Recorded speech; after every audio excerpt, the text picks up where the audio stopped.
லேவியராகமம் 26ஆம் அதிகாரம்.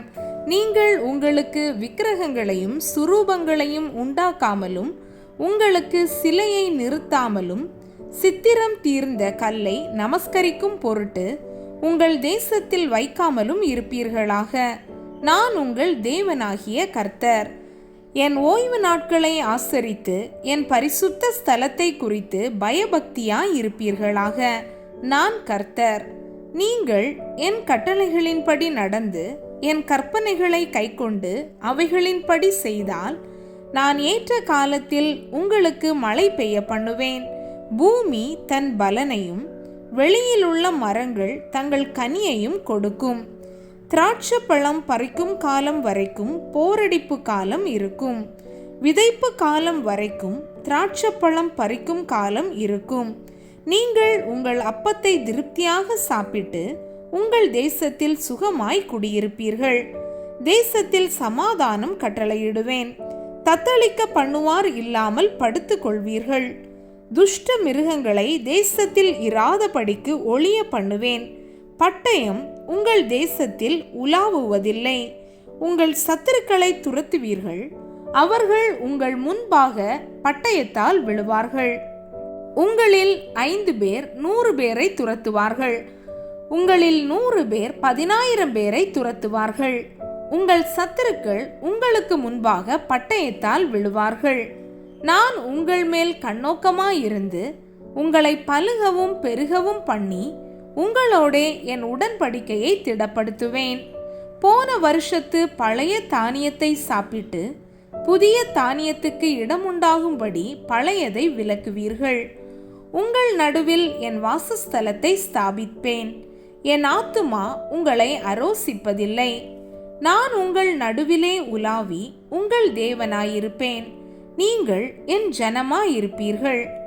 நீங்கள் எகிப்தியருக்கு அடிமைகளாயிராதபடிக்கு நான் அவர்கள் தேசத்திலிருந்து உங்களை புறப்பட பண்ணி உங்கள் நுகத்தடிகளை முறித்து உங்களை நிமிர்ந்து நடக்க பண்ணின உங்கள் தேவனாகிய கர்த்தர்.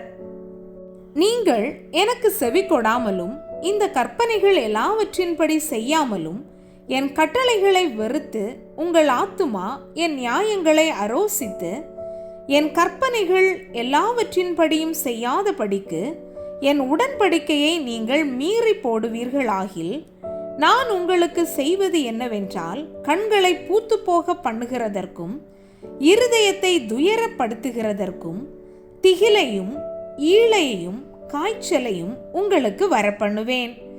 நீங்கள் விதைக்கும் விதை விருதாவா இருக்கும். உங்கள் சத்துருக்கள் அதன் பலனை தின்பார்கள். நான் உங்களுக்கு விரோதமாக என் முகத்தை திருப்புவேன். உங்கள் சத்துருக்களுக்கு முன்பாக முறியடிக்கப்படுவீர்கள். உங்கள் பகைஞர் உங்களை ஆளுவார்கள். துரத்துவார் இல்லாதிருந்தும் ஓடுவீர்கள்.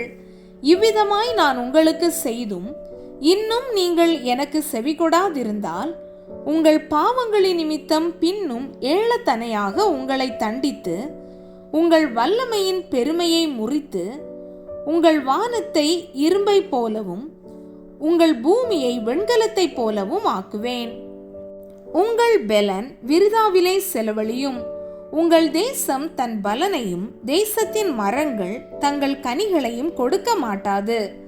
நீங்கள் எனக்கு செவி கொடுக்க மனதில்லாமல் எனக்கு எதிர்த்து நடப்பீர்களானால் நான் உங்கள் பாவங்களுக்கு தக்கதாக இன்னும் ஏளத்தனை வாதையை உங்கள் மேல் வரப்பண்ணி உங்களுக்குள்ளே வெளியின் துஷ்ட மிருகங்களை வரவிடுவேன். அவைகள் உங்களை பிள்ளைகள் அற்றவர்களாக்கி உங்கள் மிருக ஜீவன்களை அழித்து உங்களை குறைந்து போக பண்ணும். உங்கள் வழிகள் பாழாய் கிடக்கும். நான் செய்யும் தண்டனையினால் நீங்கள் குணப்படாமல் எனக்கு எதிர்த்து நடந்தால் நான் உங்களுக்கு எதிர்த்து நடந்து உங்கள் பாவங்களை நிமித்தம் ஏளத்தனையாக வாதித்து என் உடன்படிக்கையை மீறினதற்கு பழிவாங்கும் பட்டயத்தை உங்கள் மேல் வரப்பண்ணி நீங்கள் உங்கள் பட்டணங்களில் சேர்ந்த பின் கொள்ளை நோயை உங்கள் நடுவிலே அனுப்புவேன். சத்துருவின் கையில் ஒப்பு கொடுக்கப்படுவீர்கள். உங்கள் அப்பம் என்னும் ஆதரவு கோலை நான் முறித்து போடும் போது 10 ஸ்திரீகள் ஒரே அடுப்பில் உங்கள் அப்பத்தை சுட்டு அதை திரும்ப உங்களுக்கு நிறுத்து கொடுப்பார்கள். நீங்கள் சாப்பிட்டும் திருப்தி அடைய மாட்டீர்கள். இன்னும் இவைகள் எல்லாவற்றாலும் நீங்கள் எனக்கு செவிகொடாமல் எனக்கு எதிர்த்து நடந்தால், நானும் உக்கிரத்தோடே உங்களுக்கு எதிர்த்து நடந்து, நானே உங்கள் பாவங்களின் நிமித்தம் உங்களை ஏளத்தனையாய் தண்டிப்பேன். உங்கள் குமாரரின் மாம்சத்தையும் உங்கள் குமாரத்திகளின் மாம்சத்தையும் புசிப்பீர்கள். நான் உங்கள் மேடைகளை அழித்து உங்கள் விக்கிரக சிலைகளை நிர்த்தூளியாக்கி உங்கள் உடல்களை உங்கள் நரகலான தேவர்களுடைய உடல்கள் மேல் எறிவேன். என் ஆத்துமா உங்களை அரோசிக்கும். நான் உங்கள் பட்டணங்களை வெறுமையும் உங்கள் பரிசுத்த ஸ்தலங்களை பாழுமாக்கி உங்கள் சுகந்த வாசனையை முகராதிருப்பேன். நான் தேசத்தை பாழாக்குவேன். அதிலே குடியிருக்கிற உங்கள் சத்துருக்கள் பிரமிப்பார்கள். ஜாதிகளுக்குள்ளே உங்களை சிதற அடித்து உங்கள் பின்னாக பட்டயத்தை உருவுவேன். உங்கள் தேசம் பாழும் உங்கள் பட்டணங்கள் வனாந்தரமுமாகும். நீங்கள் உங்கள் சத்துருக்களின் தேசத்தில் இருக்கும் போது தேசமானது பாழாய் கிடக்கிற நாளெல்லாம் என் ஓய்வு நாட்களை ரம்மியமாய் அனுபவிக்கும். அப்பொழுது தேசம் ஓய்வடைந்து தன் ஓய்வு நாட்களை ரம்மியமாய் அனுபவிக்கும். நீங்கள் அதிலே குடியிருக்கும் போது அது உங்கள் ஓய்வு வருஷங்களில் ஓய்வடையாதபடியினாலே அது பாழாய் கிடக்கும் நாளெல்லாம் ஓய்வடைந்திருக்கும். உங்களில் உயிரோடு மீதியாய் இருப்பவர்களின் இருதயங்கள் தங்கள் சத்துருக்களின் தேசங்களில் மன தளர்ச்சி அடையும்படி செய்வேன். அசைகிற இலையின் சத்தமும் அவர்களை ஓட்டும். அவர்கள் பட்டயத்திற்கு தப்பி ஓடுகிறது போல ஓடி துரத்துவார் இல்லாமல் விழுவார்கள்.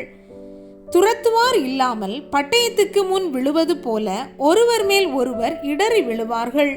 உங்கள் சத்துருக்களுக்கு முன் நிற்க உங்களுக்கு பலன் இராது. புறஜாதிகளுக்குள்ளே அழிந்து போவீர்கள். உங்கள் சத்துருக்களின் தேசம் உங்களை பட்சிக்கும். உங்களில் தப்பினவர்கள் தங்கள் அக்கிரமத்தின் நிமித்தமும் தங்கள் பிதாக்களின் அக்கிரமத்தின் நிமித்தமும் உங்கள் சத்துருக்களின் தேசங்களில் வாடி போவார்கள். அவர்கள் எனக்கு விரோதமாக துரோகம் பண்ணி நடப்பித்த தங்கள் அக்கிரமத்தையும் தங்கள் பிதாக்களின் அக்கிரமத்தையும் அறிக்கையிடுகிறதுமன்றி அவர்கள் எனக்கு எதிர்த்து நடந்தபடியினால் நானும் அவர்களுக்கு எதிர்த்து நடந்து அவர்களுடைய சத்துருக்களின் தேசத்திலே அவர்களை கொண்டு போய் விட்டதையும் அறிக்கையிட்டு விருத்த சேதனமில்லாத தங்கள் இருதயத்தை தாழ்த்தி தங்கள் அக்கிரமத்துக்கு கிடைத்த தண்டனையை நியாயம் என்று ஒத்துக்கொண்டால், நான் யாக்கோபோடே பண்ணின என் உடன்படிக்கையும் ஈசாக்கோடே பண்ணின என் உடன்படிக்கையும் ஆபிரகாமோடே பண்ணின என் உடன்படிக்கையையும் நினைப்பேன், தேசத்தையும் நினைப்பேன். தேசம் அவர்களாலே விடப்பட்டு பாழாய் கிடக்கிறதினாலே தன் ஓய்வு நாட்களை ரம்மியமாய் அனுபவிக்கும். அவர்கள் என் நியாயங்களை அவமதித்து அவர்களுடைய ஆத்துமா என் கட்டளைகளை வெறுத்தபடியினால் அடைந்த தங்களுடைய அக்கிரமத்தின் தண்டனையை நியாயம் என்று ஒத்துக்கொள்ளுவார்கள். அவர்கள் தங்கள் சத்துருக்களின் தேசத்தில் இருந்தாலும் நான் அவர்களை நிர்மூலமாக்கத்தக்கதாகவும் நான் அவர்களோடே பண்ணின என் உடன்படிக்கையை அபத்தமாக்கத்தக்கதாகவும் நான் அவர்களை கைவிடவும் வெறுக்கவும் மாட்டேன். நான் அவர்கள் தேவனாகிய கர்த்தர். அவர்களுடைய தேவனாயிருக்கும் படிக்கு நான் புறஜாதிகளின் கண்களுக்கு முன்பாக எகிப்து தேசத்திலிருந்து அவர்களை புறப்பட செய்து அவர்களுடைய முன்னோர்களோடே நான் பண்ணின உடன்படிக்கையை அவர்கள் நிமித்தம் நினைவு கூறுவேன். நான் கர்த்தர் என்று சொல் என்றார். கர்த்தர் தமக்கும் இஸ்ரவேல் சந்ததியாருக்கும் நடுவே இருக்கும்படி மோசேயை கொண்டு சீனாய் மலையின் மேல் கொடுத்த கட்டளைகளும் நியாயங்களும் இவைகளே.